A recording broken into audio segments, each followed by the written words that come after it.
அவர்கள் வந்தமைக்கு நம்முடைய பள்ளியின் சார்பாக, உங்கள் சார்பாக, ஆசிரியர் சார்பாக நாங்கள் நல்ல நன்றியை தெரிவித்து வருகிறோம். நிகழ்ச்சி தொடர்ந்து நடைபெறும். உங்கள் பிள்ளைகள், நீங்கள் பெற்ற செல்வங்கள் இந்த மேடையிலே ஆடிப்பாட வருகிறார்கள். அவர்களை வரவேற்பதில் உங்களுடைய பொறுப்பு. அம்மையார் அவர்களுக்கு நம்முடைய பள்ளிக்கு வந்ததில் ரொம்ப சந்தோஷம் எங்களுக்கு. ஏன் அப்படின்னா, அவர்களைப் போல கம்பீரமாக பெண் இருக்க வேண்டும், கூனிக்குறிகளாக இருக்கக்கூடாது. ஏன் அப்படின்னா, நிமிர்ந்த நன்னடை நேர்கொண்ட பார்வை நிலத்தில் யாருக்கும் அஞ்சாமை பாரதி பாடியிருக்கிறான். நான் நிமிர்ந்து நின்றா தான் ஜெயிக்க முடியும். நன்றி, வணக்கம், ஜெய்ஹிந்த். டிஆர்நகரம், நூம்பல், புளியம்பேடு இதெல்லாம் வரும். இந்த ஏரியா T5 போலீஸ் ஸ்டேஷன் தெரியுமா? யாருக்கு தெரியும்? Very good. கொஞ்சம் பேருக்காவது தெரிஞ்சிருக்கு. அவங்கெல்லாம் பிரச்சனைக்கு வந்தவங்கன்னு இல்லை, ஏதோ விதத்தில் தெரிஞ்சிருக்கு. சந்தோஷம். ஸ்டேஷனுக்கு வாங்க, என்னைய பார்க்க வாங்க. சரியா? புரியுதா? பிரச்சனையோட வர வேண்டாம். சரியா? இப்போது நிறையா, இப்போ என் பேர் கண்ணகிமா. சரியா? நான் இங்கே ஒரு 20 days ஆகுது. 6th ஜாயின் பண்ணியிருக்கேன். உங்கள் ஏரியா போலீஸ் ஸ்டேஷன் நம்பர் யாருக்கு தெரியும்? யாருக்குமே தெரியாது இல்லையா? தெரிய வேண்டான்னு நினைக்கிறீங்களா, தெரியணும்னு நினைக்கிறீங்களா? ஏதாவது உதவினா உங்களுக்கு தெரியணும் இல்லையா? தெரியணும் தானே? அப்போது உங்களுக்கு தெரிஞ்சவங்கள்ட்ட கேட்டு தெரிஞ்சுக்கிறத விட நீங்கள் எல்லாம் செல்லில் வச்சுக்கிறது நல்லது. கரெக்டாக? நான் போகும்போது நம்பர் சொல்கிறேன். சரியா? எந்த உதவியாக இருந்தாலும் வாங்க, எங்கள் இன்ஸ்பெக்டர் இருக்காங்க, முட்டிக்கு முட்டி தட்டிடுவாங்கன்னு சொல்லுங்கள், பார்த்துக்கலாம். சரியா? ஆனால் நீங்கள் தப்பு செய்யாமல் இருக்கணும். சரியா? தப்பு உங்கள் மேலே வச்சுக்கிட்டு புருஷனெல்லாம் போய் மிரட்டுறது சரி இருக்காது. சரியா? இப்போ எல்லாம் ஆண் மக்கள் தான் பாவமாக இருக்குது. பெண்களை காப்பாற்றுறதுக்காக பெண் காவலர்களை நியமிச்சாங்க அரசு. ஆனால் இப்போ போகிற போக்கில் பார்த்தா ஹராஸ்மெண்ட்டு மாறி போச்சு. ஜெண்டர் அவங்கள தான் காப்பாற்ற வேண்டியதாக இருக்குது. சரியா? எல்லாத்தையும் நான் சொல்லலை, சம் ஆஃப் த பர்சன்ஸ். சரியா? ஓகே, ஒரு 10 நிமிஷம் நான் பேசிக்கிறேன். ரொம்ப அலர்ட்டாக இருக்கணும். சமுதாயம் எதை நோக்கி போயிட்டுருக்கு அப்படின்னா, ரொம்ப மாடர்னாக போயிட்டுருக்கு. எல்லாத்துக்குமே தெரியும். டெய்லி ஒரு பேப்பரை திறந்தோம்னா அதில் ஏதாவது ஒரு மூலையில் ஒரு குழந்தையோ ஒரு பெண்ணோ பாலியல் தாக்குதலுக்கு ஆளாயிருக்காங்க. கரெக்டாக? பேப்பரோ நியூஸோ எது எடுத்தாலுமே ஒரு குழந்தை ஏதாவது ஒரு இடத்துல அல்லது ஒரு பெண் ஏதாவது ஒரு இடத்துல பாதிக்கப்படுறாங்க. சரியா? அதெல்லாம் என்ன காரணம்னு நினைக்கிறீங்க அப்படின்னா, நமக்கு அவேர்னஸ் இல்லையா, இல்லை நமக்கு அதை பற்றி தெரியலையா அப்படின்னு நம்ம பட்டிமன்றம் வச்சு பார்க்குறத விட்டுட்டு அதை பற்றி தெரிஞ்சுக்கணுங்கிறது தான் என்னோட விருப்பம். புரியுதுங்களா? இப்போ ஒரு பெண்ணு தனியாக நடந்து போகிறாங்க, அவங்களுக்கு ஏதாவது பிரச்சனை நேருது அப்படின்னா அவங்க உடனே என்ன பண்ணணும்? அவங்க என்ன நினைக்கிறாங்க? போலீஸ் ஸ்டேஷன் போகக்கூடாது, போலீஸ் ஸ்டேஷன் கெட்ட இடம். அப்படியா? உங்களை காப்பாற்றுறதுக்காக தான் நான் எங்கேயோ பிறந்து எங்கேயோ வளர்ந்து எங்கேயோ படித்து நான் உங்கள் ஏரியாவில் வேலை பார்த்துட்ருக்கேன். யாருக்காக? உங்களுக்காக மட்டுமே தான். புரியுதா? அதே மாதிரி தான் ஒவ்வொரு காவலர்களும் உங்களை பாதுகாக்கிறது தான் நோக்கமே. இப்போ டீச்சர்ஸ் எல்லாம் பார்த்தீங்கன்னா மார்னிங் 10 to ஈவினிங் 5 or 6 போயிடுவாங்க. பட் எங்களுக்கு அந்த மாதிரி கிடையாது. ஆஃபீஸ் ஒர்க் வேலை பார்க்குறவங்களும் எத்தனை மணிக்கு? அதேமாதிரி 10 to 5 தான். கரெக்டாக? ஆனால் ஒரு போலீஸ்காரனுக்கு 24 மணி நேரமும் வேலை. ரோட்டில் நிற்கிற காவலருக்கு வேணால் 8 மணி நேரம் இருக்கலாம் ஷிஃப்ட் படி. எங்களுக்கெல்லாம் அந்த மாதிரி கிடையாது. ஏன், என்ன காரணம் அப்படின்னா, ரெஸ்பான்சிபிள் ஒரு போஸ்டிங்கில் இருக்கோம். அந்த போலீஸ் ஸ்டேஷனில் நான் தான் SHO. எது நடந்தாலும் நான் பதில் சொல்லணும். எப்படி ஸ்கூலுக்கு பிரின்ஸிபல் மேடமோ 18 வருஷம் லீவு போடாமல் வந்தாங்களோ, ஏன் அப்படின்னா அவங்களுக்கு லீவ் போட தெரியாமல் இல்லை, பட் ரெஸ்பான்சிபிலிட்டிஸ். அந்த ஸ்கூலு 900 ஸ்டூடெண்ட்டு 4000 ஸ்டூடெண்ட்டு படிக்கிறாங்கன்னா நம்மளை நம்பி படிக்கிறாங்க. ஸோ அவங்க தான் கேர் எடுத்துக்கணும். கரெக்டாக? அதேமாரி என்னோட ஏரியா மக்களுக்கு நான் தான் கார்டியன். உங்களுக்கு வீட்டில் கார்டியன் இருந்தால் கூட வெளியில் வந்து வீட்டுக்கு நிம்மதியாக நல்லபடியாக போகணும்னா யார் கார்டியன்? யார்? நாங்கள்லாம் இருக்கிறதுனால தான் பீஸ்ஃபுல்லாக போக முடியுது. புரியுதா? அதனால போலீஸ் ஸ்டேஷன் வந்து போகக்கூடாது, கெட்ட இடம் அப்படிங்கிறது இல்லை. அதேமாரி நம்ம அரசு என்னென்ன பெண்களுக்கும் குழந்தைங்களுக்கும் திட்டங்கள் வகுத்திருக்குன்னு தெரிஞ்சுக்கோங்க. நிறையா இருக்குது. நம்ம ஆண்ட்ராய்டு செல்லு வச்சுருக்கோம், ஆனால் அதில் முக்கியமான நல்ல திட்டங்கள் வச்சுருக்கோமா? நம்மளை பாதுகாக்கக்கூடிய ஃப்ரீ நம்பர் வச்சுருக்கோமா அப்படின்னா இல்லை.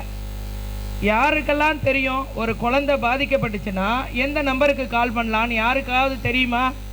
கை தூக்குங்க பார்ப்போம். Very good. 1 2 3 4 5. ஓகே, பாராட்டுறேன். இவ்வளோ பெரிய இதில் அட்லீஸ்ட் ஒரு மீகர். என்ன நம்பர்னு தெரிஞ்சுக்கலாமாம்மா? என்ன நம்பர் சொல்லுங்கம்மா? Very good. அதாவது 18 வயது முடியாத ஒரு குழந்தை, அது ஆணாக இருக்கலாம் அல்லது பெண்ணாக இருக்கலாம். சட்டம் என்ன சொல்லுது அப்படின்னா, ஆண் பெண் டிஸ்கிரைப் பண்ணலை. ஆணாகவும் இருக்கலாம், பெண்ணாகவும் இருக்கலாம். அந்த 18 முடியாத ஒரு குழந்தை ஏதாவது பிரச்சனை ஏற்பட்டதுன்னா, அதற்கு பாலியல் ரீதியாகவோ அல்லது வேறு எந்த ரீதியாகவோ பிரச்சனை ஏற்பட்டதுன்னா அவங்களுக்கு 1098 கால் பண்ணலாம். நோட் பண்ணிக்கோங்க. தெரியாதவங்க செல்லு வச்சுருப்பீங்க இல்லையா? 1098 அதற்கு கால் பண்ணலாம். கால் பண்ணால் போலீஸ் ரெஸ்பாண்ட் பண்ணிவிட்டு உடனே எங்கேருந்து வேணால் கால் பண்ணலாம். போலீஸ் அந்த இடத்துக்கு வருவாங்க. வந்து உங்களுக்கு என்ன குறை, உங்கள் குழந்தைங்களுக்கு என்ன அப்படின்னு கேட்பாங்க. கேட்டுட்டு ரெக்டிஃபை பண்ணுவாங்க. ஓகே, இப்போது அந்த குழந்தைக்கு பர்பஸாக நடந்திருக்கணும், ஒரு இன்டென்ஷன் இருக்கணும். அந்த குழந்தைக்கு பாலியல் தொல்லை நடக்குது அல்லது பாலியல் தாக்குதல் நடக்குது அப்படின்னா, ஒரு பெண் பிள்ளைக்கு ஒரு ஆண் நபரால் தான் பாலியல் தொல்லை கொடுக்க முடியும். கரெக்டா? அப்போது அந்த ஆண் நபர் யாராக வேணால் இருக்கலாம். பேசஞ்சராக இருக்கலாம், வீட்டில் அப்பாவுக்கு தெரிஞ்சவராக இருக்கலாம், அண்ணனுக்கு தெரிஞ்சவங்களாக இருக்கலாம். அப்போது நமக்கு கடவுள் வந்து ஒரு gift கொடுத்துருக்கிறாரு. அதாவது ஆட்டோமேட்டிக்காக நமக்கு ஒரு சென்ஸ் தெரியும். இப்போ பஸ்ஸில் போகிறோம், ஆட்டோவில் போகிறோம், இடிக்கிறாங்க, அது நமக்கு தெரியவே தெரியாது. கரெக்டு தானே? பர்பஸாக ஒரு நபர் இன்டென்ஷனோட, இப்போ நான் வந்து ஒரு ஜென்ஸுனா மேடம் இருக்காங்க, பிரின்சிபல் மேடத்தை எனக்கு பிடிச்சிருக்கு, அப்போ அவங்கள்ட்ட நான் அப்ரோச் பண்ணுறதா இருக்கட்டும், பேசுகிற விதமாக இருக்கட்டும், பார்க்குறதா இருக்கட்டும், கை குலுக்கும் போதாக இருக்கட்டும், ஒரு சென்ஸ் நமக்கு தோணும். பார்த்துருக்கீங்களா? டக்குன்னு நமக்கு ஆண்டனா தோணணும். அது ஒரு இன்டியூஷன், நமக்கு ஆட்டோமேட்டிக்காக தோணும். இவன் டச்சிங் நமக்கு நல்லா இல்லையே, இவன் பேசுறது நமக்கு ஏதோ தோணுதே, அவங்கள்ட்ட இருந்தெல்லாம் நம்ம அவாய்ட் பண்ணணும். அதுதான் கடவுள் கொடுத்த gift நமக்கு. ஸோ அந்த மாதிரி நபர்கள் யாராவது இருந்தால் நம்ம வந்து அவங்கள அவாய்ட் பண்ணலாம். இப்போ செல்ஃபோன் இருக்குது, வேண்டாத நபர்கள் யாராவது வந்து ஹாய் போடுவாங்க, குட் மார்னிங் போடுவாங்க, மிஸ்டு கால் கொடுப்பாங்க. அவங்கெல்லாம் யாராக இருந்தாலும் அவங்களுக்கு என்கேஜ் பண்ணணும்னு அவசியம் இல்லை. கரெக்டா? யார் அப்படின்னு கேட்டால் அவன் வந்து சொல்லுவான், ஓ ராங் நம்பர், உங்கள் வாய்ஸு ஸ்வீட்டாக இருக்குது, உங்கள் டிபி நல்லா இருக்குது அப்படின்னு சொன்னால் நம்ம தம்ஸ்அப் போட்டோம்னா அவனுக்கு நம்ம வழிவிடுறோன்னு அர்த்தம், அவனை நம்ம வெல்கம் பண்ணுறோன்னு அர்த்தம். அதற்கு பதிலாக அந்த செல்லில் வந்து இப்படி ஒரு குத்து விடுறதெல்லாம் இருக்கும், கை இருக்குதா? பார்த்துருக்கீங்களா? அதை போட்டுடணும். போட்டுட்டு இந்த மாதிரி பண்ணுற வேலை இருந்ததுன்னா வச்சுக்காத, நான் அந்த மாதிரி ஆள் இல்லை. எங்கள் இன்ஸ்பெக்டர் யார்? உங்கள் இன்ஸ்பெக்டர் சத்தம் இல்லையே. எங்கள் கண்ணகி மேடத்திட்ட சொல்லிடுவேன், லாடம் கட்டிடுவேன்னு சொல்லுங்கள் தைரியமாக. சரியா?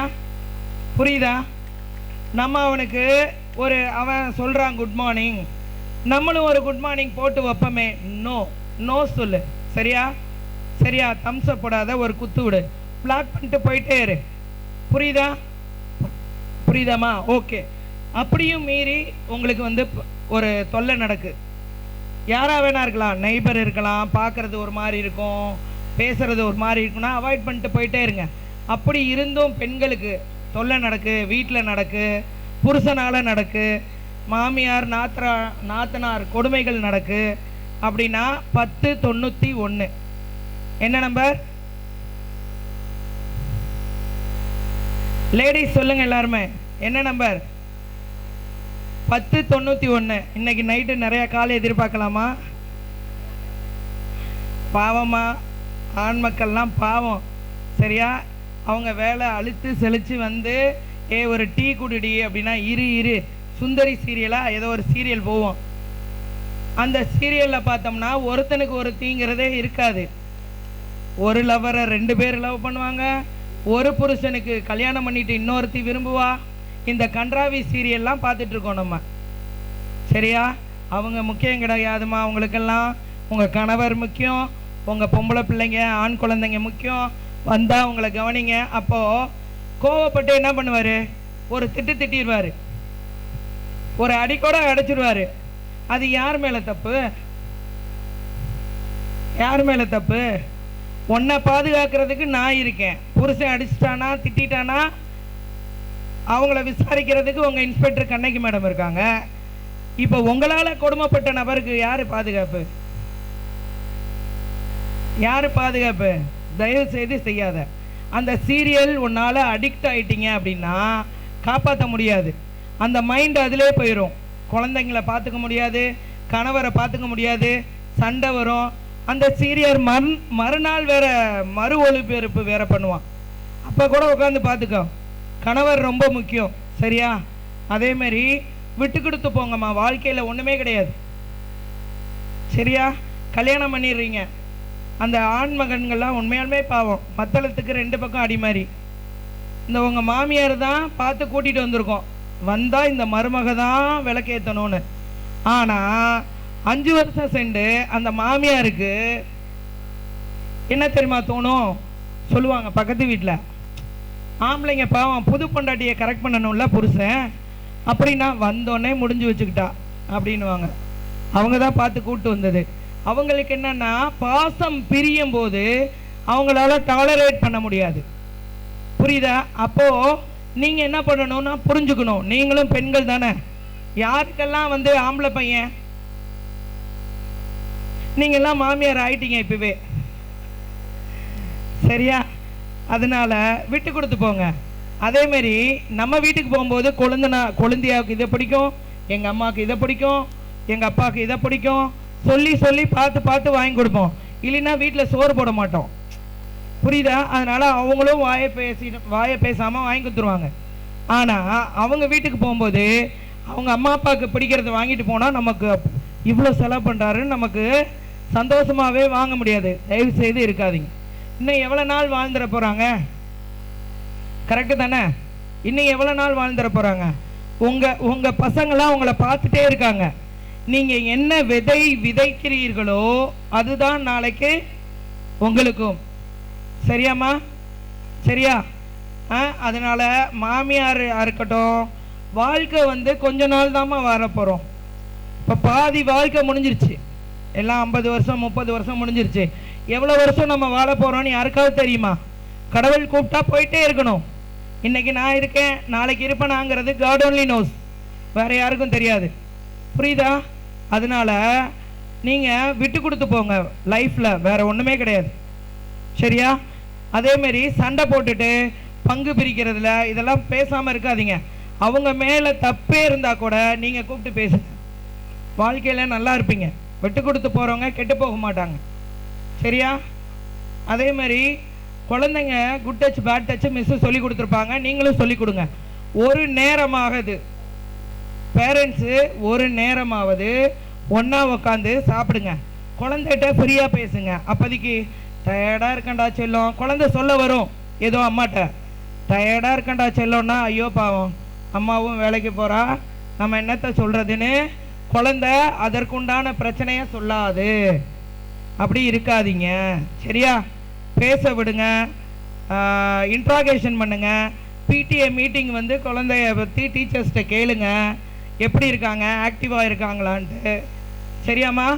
காவல்துறை வந்து உங்கள் நண்பன். சரியா? முன்னாடியெல்லாம் போலீஸ் வந்து கண்டா பயப்படுவாங்க. இப்போல்லாம் நாங்களே உங்கள் வீட்டுக்கு வந்து புகார் வாங்குகிறோம். சரியா? அதேமாரி குழந்தைங்கள கேர்ஃபுல்லாக பார்த்துக்கோங்க. 100க்கு கால் பண்ணலாம். இந்த மாதிரி பிரச்சனை இருந்ததுன்னா அந்த சொல்கிற நம்பருக்கு கால் பண்ணலாம். சரியா?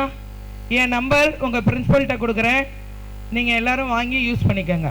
வேறு ஏதாவது உங்களுக்கு பிரச்சனை, நான் ஒரு இதில் தப்பு பண்ணிட்டேன், என்னால் அதை மீள முடியல, காப்பாற்றணும் அப்படின்னா தவறான எண்ணத்துக்கு தயவு செய்து போகாதீங்க. உங்களை நம்பி மனைவி இருக்காங்க, கணவர் இருக்காங்க, குழந்தைங்க இருக்குது, சரியா? ஒரு குடும்பம் இருக்குது. குடும்ப தலைமகன் இல்லைன்னா அந்த குடும்பம் என்னதான் பெண்கள் வந்து வேலை பார்த்தா கூட தலைவர் தான் பெஸ்ட்டு. நீங்கள் இருக்கும்போது உங்கள் வீட்டில் உள்ளவங்க வேறு மாதிரி பண்ணுவாங்க, நீங்கள் இல்லாத போது வேறு மாதிரி பண்ணுவாங்க.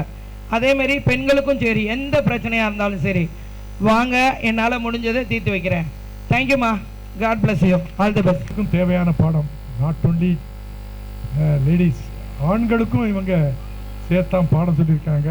ஏன்னா ஆண்களில் பாவம் பட்டவனும் இருக்காங்க சொல்லியிருக்காங்க. அதனால இது ஒரு குடும்பத்துக்கு தேவையான பாடத்தை சொன்னாங்க. இது பாட புத்தகத்தில் இல்லை, இது அவங்களுடைய அனுபவத்திலிருந்து வெளிப்படுத்த. இதை எத்தனை பேர் கடைப்பிடிக்காங்களோ அத்தனை பேருக்கும் வாழ்க்கையில் வெற்றி கிடைக்கும். நன்றி, வணக்கம், ஜெய்ஹிந்த். தேங்க்யூம்மா. நான் அவசர வேலையாக மீட்டிங் போகிறேன். பாய்மா. Take care. எல்லாரும் சந்தோஷமாக இருங்க, விட்டு கொடுத்து போங்க. எதாக இருந்தாலும் உங்கள் இன்ஸ்பெக்டர் நான் இருக்கேன், வாங்க பார்த்துக்கலாம். தேங்க்யூ. God bless you. இப்போது ஐயா இந்த அழைப்பு இருக்கா? அழைப்பு நம்முடைய வணங்கி இந்த நிகழ்வினை துவங்குகிறேன்.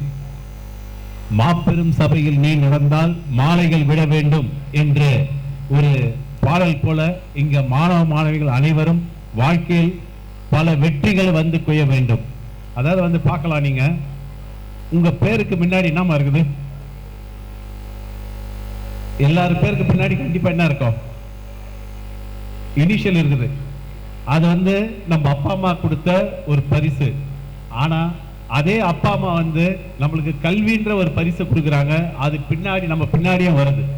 ஸோ இந்த அற்புதமான ஒவ்வொரு மாணவர்களும் வந்து இன்னைக்கு வந்து பார்த்தீங்கன்னா படிப்பில் வந்து தமிழகம் வந்து முதன்மை அடைந்து வந்திருக்குன்னா காரணம் என்னன்னா, எல்லா அவங்க வீட்டில் இருக்கிற பெற்றோர்கள் ஒவ்வொரு நாளும் எங்கள் பையன் நல்லா படிக்கணும், நல்ல நிலைக்கு வரணும், இது வந்து எல்லாரும் பூஸ்ட் பண்ணி தான் வந்துன்னு இருக்குது. ஸோ எல்லாரும் நல்லா படித்தாதான் நெக்ஸ்ட் லெவல் போக முடியும். ஒன்றே வேணா, நான் இன்னைக்கு ஒரு பிஹெச்டி வச்சிருக்கிறேன், டாக்டரேட்டு. இது வந்து எதுக்கு சமனா, பெசன்ட் நகர் தெரியும், இன்னைக்கு எதுப்பா ஹையஸ்டா விலை எங்கம்மா வீடு வாங்குறது, எங்கம்மா ஹையஸ்டா விலை குத்து வாங்க முடியும்? சென்னை சிட்டியில். நாங்கள் எல்லாத்துக்கும் அமைதியாக இருக்கிறீங்க. சென்னை சிட்டியில் எங்கே விலை குத்து வீடு வாங்க முடியும்? பெசன்ட் நகர், போயஸ் கார்டன், இது போல் ஒவ்வொரு ஏரியாலையும் பார்த்தீங்கன்னா டாப் மோஸ்ட் அங்கே தான் சொல்கிறாங்க, இதுக்கு தான் விலை, இவ்வளோ விலை, அவ்வளோ விலைன்றாங்க. அது போல் ஒவ்வொரு டிகிரியும் வந்து உங்களுக்கு வந்து ஒரு சொத்து வந்து அதுதான் உங்களுக்கு நல்லா, உங்கள் பசங்களுக்கு வந்து பெரிய சொத்தே வந்து படிப்பு தான். இது நல்லா கொடுங்க. மாணவர்களும் வந்து இன்னைக்கு வந்து பார்த்தா இங்கே இந்த ஸ்கூலில் வந்து சிலம்பாட்டம் மற்றும் கராத்தே, யோகா இதெல்லாம் வந்து என்னன்னா கேட்கலாம், இதெல்லாம் என்னத்துக்கு சார் எங்களுக்கு யூஸ் ஆகணும்? கண்டிப்பாக வந்து ஒரு வேலைக்கு போகும்போது கண்டிப்பாக இந்த சர்டிஃபிகேட்லாம் தான் வந்து அவங்கள வந்து ஒரு முதன்மைப்படுத்த. 10 மாணவன் வந்து மார்க் எடுக்கிறாங்க, ஆனால் அந்த சர்டிஃபிகேட் இருக்கும்போது தான் அந்த அந்த மதிப்பெண்ணோட அந்த சர்டிஃபிகேட் தான் அவனை வந்து வேலையில் உயர்த்துது. ஸோ இங்கே இருக்கக்கூடிய ஆசிரியர்கள், தாளாளர் ஐயா அவர்கள் மற்றும் பிரின்சிபல் மேடம் இவங்களாம் வந்து ரொம்ப பஞ்சுவாலிட்டியை பற்றி ரொம்ப அருமையாக சொன்னாங்க. நீங்கள் நினைக்கலாம் இந்த பஞ்சுவாலிட்டி எங்கே, காலம் பொன் பண்ணுறது, நேரத்தை வீணாக்காதீங்க. எல்லாரும் சொல்லுவாங்க டிவி மேடம் சொன்ன போல டிவி சீரியல், இன்னைக்கு வந்து பார்த்தீங்கன்னா எல்லாமே அடிக்ஷன் வந்து மொபைலில் தான் இருக்கிறோம். அதெல்லாம் தாண்டி அந்தந்த டைமில் அது பண்ணுங்க, பண்ணிங்கன்னா வாழ்க்கையில் கண்டிப்பாக ஜெயிக்கலாம். ஜெயிச்சு வாழ்க்கையில் வந்து பல படிகளை தாண்டி வரணும். அனைத்து மாணவர்களுக்கும் பெற்றோர்களுக்கு, ஏன்னா பெற்றோர்கள் தான் நம்மளுக்கு வந்து பெரிய தெய்வம், அதுக்கு அடுத்தது தான் ஆசிரியர்கள். இவங்க 2 பேர். 3வது வந்து உனக்கே தெரியும், உன்னுடைய நண்பனை வந்து கரெக்டாக செலக்ட் பண்ணுங்க. ஏன்னா வந்து அவங்க தான் நம்மளுக்கு என்ன பண்ண போகிறாங்க, கரெக்டாக ஃபாலோ பண்ண போறீங்க. ஸோ உங்கள் நண்பன் வந்து நல்ல நண்பனாக இருந்தால் எங்கேயோ போகலாம். சில பேர் வந்து நண்பர்கள் வந்து எப்படி இருக்கிறாங்க உனக்கே தெரியும். நீ நல்லவனாக இருக்கலாம், அவன் வந்து நான் சொல்லலாம் இந்த பேப்பர் எக்ஸாம் எழுதும் போது பார்க்கலாம், நீங்கள் நீ வேணா கவலைப்படுற, நான் அட்ஜஸ்ட் பண்ணி தரேன்வான். கடைசியாக பார்த்தா அவன் பாஸ் பண்ணிடுவான், நம்ம தான் கட்சியில் ஃபெயில் ஆகிடுவோம். ஸோ அதனால நண்பரை செலக்ட் பண்றது வந்து நல்ல நண்பனை செலக்ட் பண்ணுங்க, வாழ்க்கையில ஜெயிக்கலாம் என்று கூறி அனைத்து இந்த வாய்ப்பு கொடுத்த அனைத்து நல் உள்ளங்களுக்கும் நன்றி வணக்கத்தையும் உரிதாக்கிக் கொள்கிறேன். பள்ளியின் சார்பாக, உங்கள் சார்பாக, ஆசிரியர் பெருமக்கள் சார்பாக மிக்க நன்றியை தெரிவித்துக் கொள்கிறோம். அவருடைய அனுபவத்தை நமக்கு பகிர்ந்தார்கள். அந்த பெருமகளுக்கு இவருடைய நன்றியை தெரிவித்துக் கொள்கிறோம்.